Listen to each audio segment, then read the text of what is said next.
दोस्तों, union bank of India में जबरदस्त ओपनिंग निकली हुई है। 1500 वैकेंसीज है लोकल बैंक ऑफिसर्स के लिए। इसके लिए सिर्फ ग्रेजुएट चाहिए। आप किसी भी डिसिप्लिन से आपने ग्रेजुएशन करा हो, कोई प्रॉब्लम नहीं है, आप आराम से कर सकते हो। ऊपर से सैलरी भी इतनी अच्छी है। बेसिक पे जो है वो 48,480 रुपीज है। उसके साथ साथ अदर अलाउंसेस भी होंगे। मतलब ये है कि सैलरी बढ़ चढ़ के बहुत ज्यादा हो जाएगी।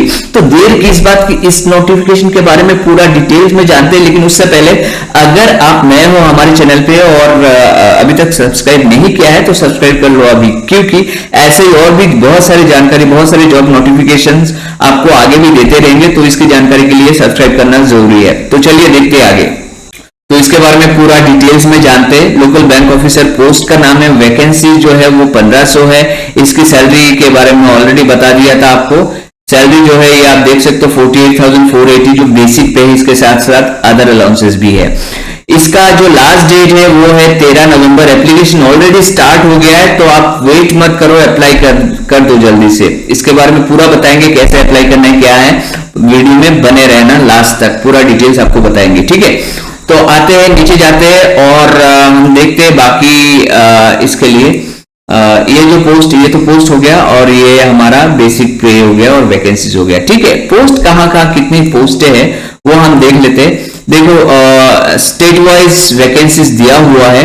आंध्र प्रदेश, असम, गुजरात, कर्नाटक सब जगह दिया हुआ है। अगर मैं असम की बात करूं तो 50 वैकेंसीज है, जिसमें से एससी का जो है वो 7 वैकेंसी है, एसटी का 3 है, ओबीसी का 13 है, ईडब्ल्यूएस ऐसे करके टोटल दिया हुआ है, ठीक है।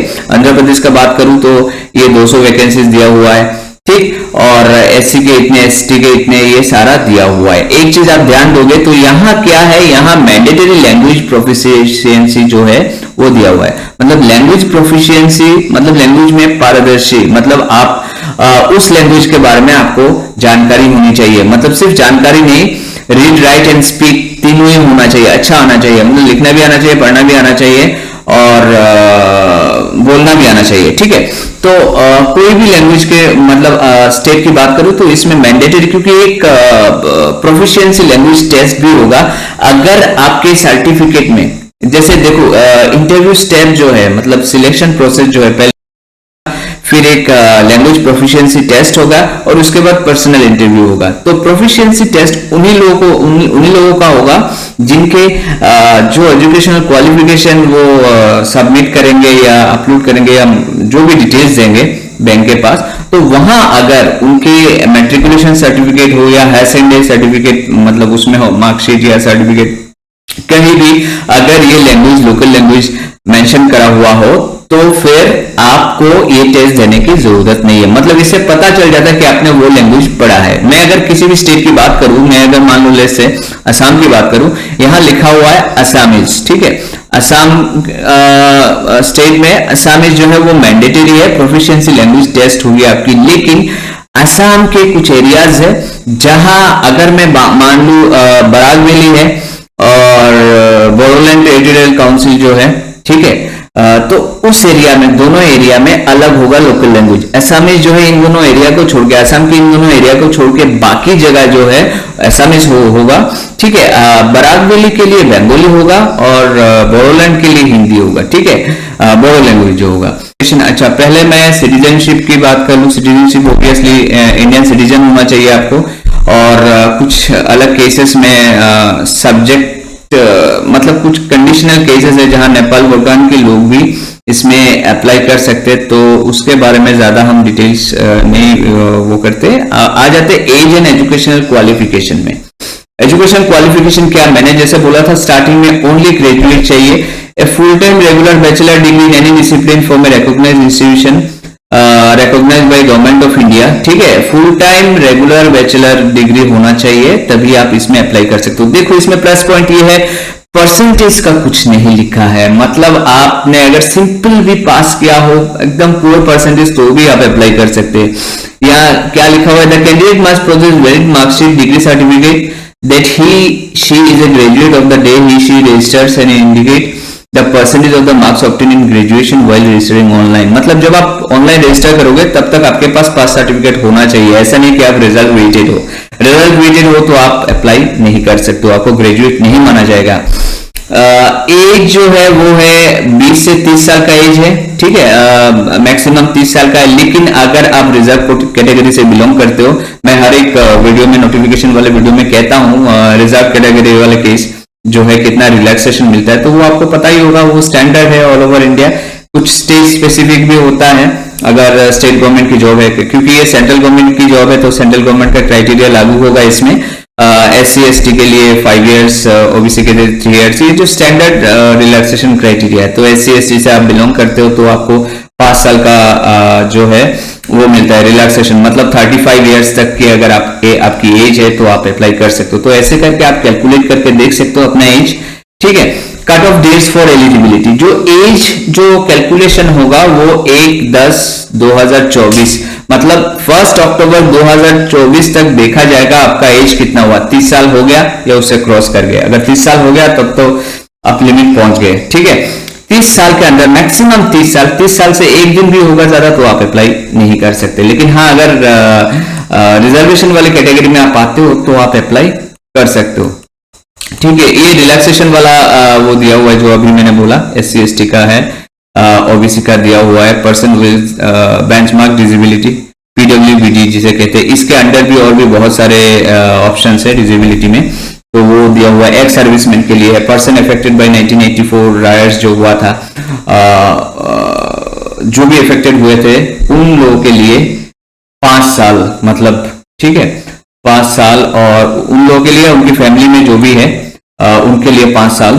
प्रोविजन पीरियड क्या है कि शुरू में जब आप ज्वाइन करते हो तो 2 साल का हर जगह, हर किसी बैंक या कोई कंपनीज वगैरह में भी होता है कि प्रोविजन शुरू में 6 महीना, 1 साल, 2 साल, 5 साल, मतलब 5 साल तो नहीं, ज्यादा हो जाता है, 2 साल 3 साल तक ही होता है मैक्सिमम। तो प्रोविजन पीरियड में क्या होता है, आपका ट्रेनिंग होता है, आपको ट्रेन किया जाता है, प्रॉपर समझाया जाता है, काम पूरा समझाया जाता है। उसके बाद जो है आपको फाइनली डेप्यूट किया जाता है या फाइनली रोल पे लिया जाता है, मतलब फुल स्केल उसमें लाया जाता है, ठीक है। अब कंपनी टू कंपनी वेरी करता है, हो सकता है कोई कंपनी डे 1 से आपको फुल स्केल में रखे, कोई ऐसा होता है कि प्रोविजन पीरियड के बाद फुल स्केल में रखे, वो कंपनी टू कंपनी वेरी करता है, ठीक। तो यहाँ बैंक भी एक कंपनी है, ये भी एक कंपनी है, ठीक है। तो प्रोविजन पीरियड में यहाँ क्या है, 2 साल का जो है वो प्रोविजन रहेगा। उसके बाद आप जब ज्वाइन करते हो आपका 3 साल का एक बॉन्ड साइन करना होगा, मतलब फर्स्ट 2 साल तो प्रोविजन में निकल जाएगा और फिर 1 साल आपको फाइनल उसमें फुल टाइम या आप प्रोविजन ओवर पीरियड जो होगा, प्रोविजन ओवर के बाद जो 1 साल का पीरियड होगा वो भी करना पड़ेगा। तो 3 साल आपको करना पड़ेगा कम से कम। अगर आप छोड़ देते हो तो आपको 2 लाख रुपए फाइन, मतलब बैंक को रिटर्न करना पड़ेगा, plus applicable taxes, government taxes है, ठीक है।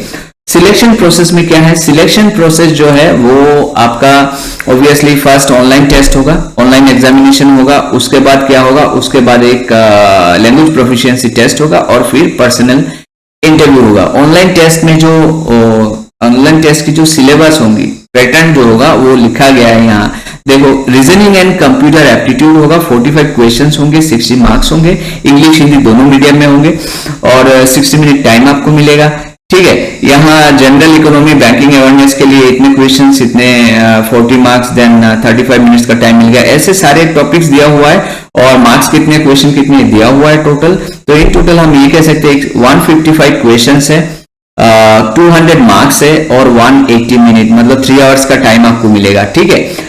इंग्लिश लैंग्वेज एक लेटर राइटिंग एंड ऐसे एक है जो आपको देना पड़ेगा, इंग्लिश राइटिंग एंड ऐसे, जिसमें 2 क्वेश्चन होंगे और 2 क्वेश्चन के मार्क्स जो होंगे वो 25, ठीक है। इसमें 30 मिनट्स का टाइम मिलेगा। वो क्या है, वो भी ऑनलाइन ही है, लेकिन आपको टाइपिंग के लिए इंग्लिश लैंग्वेज लेटर राइटिंग है ना, लेटर राइटिंग और ऐसे जो भी आपको क्वेश्चन में मिलेगा वो आपको टाइप करके लिखना है, ठीक है। Descriptive paper of English language may be evaluated by an automated scoring mechanism by identifying features related to writing proficiency। ये जो है, ये बोला गया है, ये जो descriptive part है ये तो MCQ पार्ट है, ठीक है। MCQ options, objective type options होंगे, 4 ऑप्शंस होंगे, उसमें से एक आपको सिलेक्ट करना है। इसमें नेगेटिव मार्किंग भी है, नेगेटिव मार्किंग है 1/4 है, मतलब 4 गलत करोगे तो 4 रॉन्ग आंसर दोगे तो 1 मार्क डिडक्ट किया जाएगा। डिस्क्रिप्टिव में क्या है, जैसे मैंने बोला वो कंप्यूटर में आपको टाइप करना है और उसमें डिस्क्रिप्टिव का रूल क्या है, उसमें आपको क्वालिफाई करना है कम से कम, और उसमें क्राइटेरिया क्या है, एक पर्टिकुलर मैकेनिज्म फिट करके रखा हुआ है इन लोगों ने कि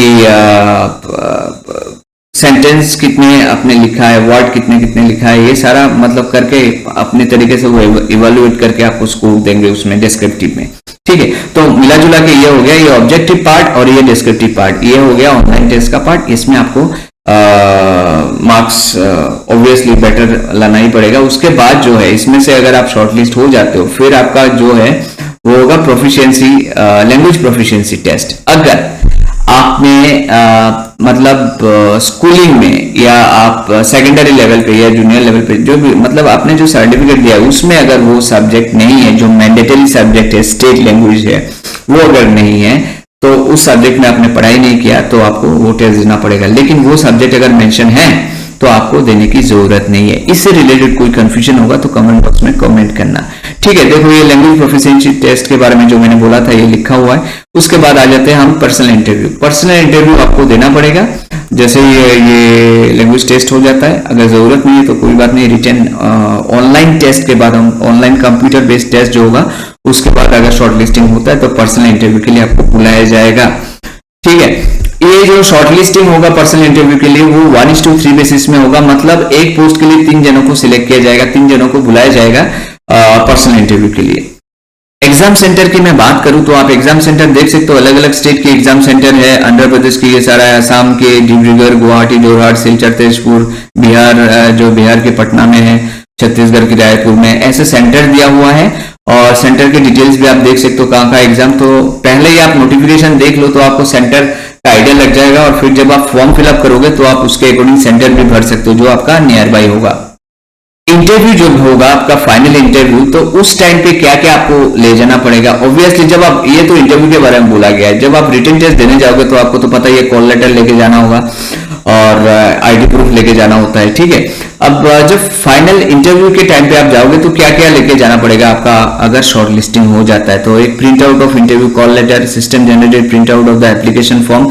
जब भी आप, ये एक इंपॉर्टेंट पॉइंट है, जब भी आप फॉर्म फिलअप करते हो फॉर्म फिलअप करने के बाद उस फॉर्म का प्रिंट आउट निकाल के रख देना रिकॉर्ड के लिए। ठीक है, proof of date of birth का प्रूफ, कोई भी प्रूफ मतलब आप पैन कार्ड मान लो या मैट्रिक सर्टिफिकेट मान लो, मैट्रिक एडमिट कार्ड मान लो, ये डेट ऑफ बर्थ का प्रूफ। ठीक है, फोटो आइडेंटिटी प्रूफ एक ले जाना पड़ेगा, marksheet and certificates of degree and education qualification, latest caste certificate ले जाना पड़ेगा, जो भी इनकम एंड एसेट सर्टिफिकेट। अगर ईडब्ल्यूएस कैटेगरी में आपने रिजर्वेशन क्लेम किया है तो एक फॉर्मेट है, तो उस फॉर्मेट में ही आपको ऑथराइज पर्सन से साइन करा के वो ले जाना पड़ेगा। तो ये लिस्ट ऑफ डॉक्यूमेंट्स है जो आपको ले जाना पड़ेगा। इसमें भी कोई डाउट्स है कौन कौन से ले जाना है, क्या है, ये पूरा लिस्ट दिया हुआ है।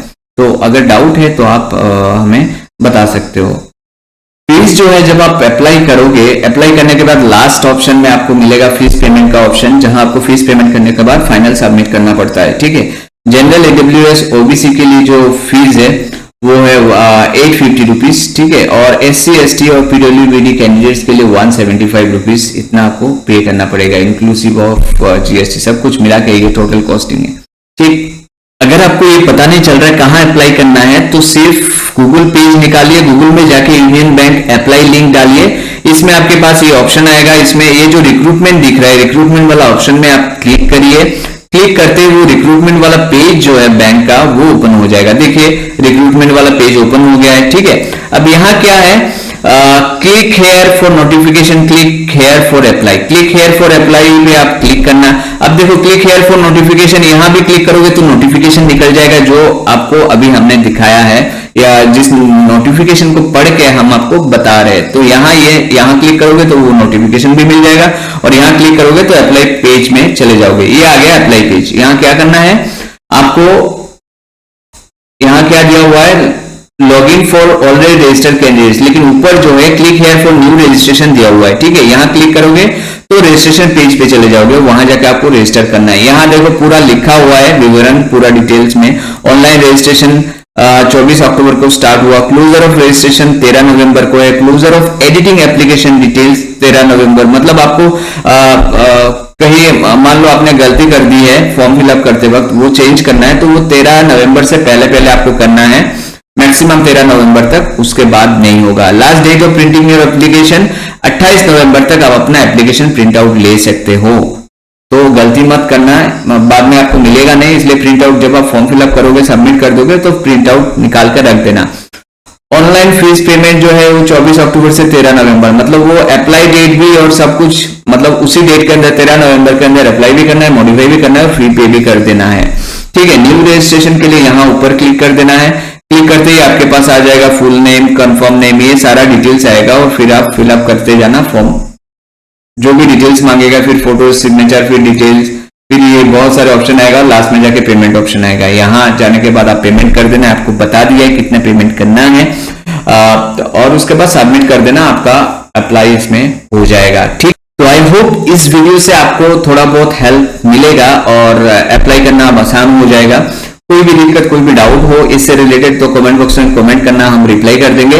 इस एग्जाम से जुड़ी अगर प्रिपरेशन करनी है तो हमारे चैनल को फॉलो करते रहना, हम फ्री में एग्जाम प्रिपरेशन कराते हैं, तो टाइम टू टाइम आपको वीडियोस मिलते रहेंगे और आप टाइम टू टाइम कमेंट हमें अपना प्रॉब्लम या अपना जो भी ये मतलब इश्यूज है वो शेयर कर सकते हो, हम सॉल्व करेंगे।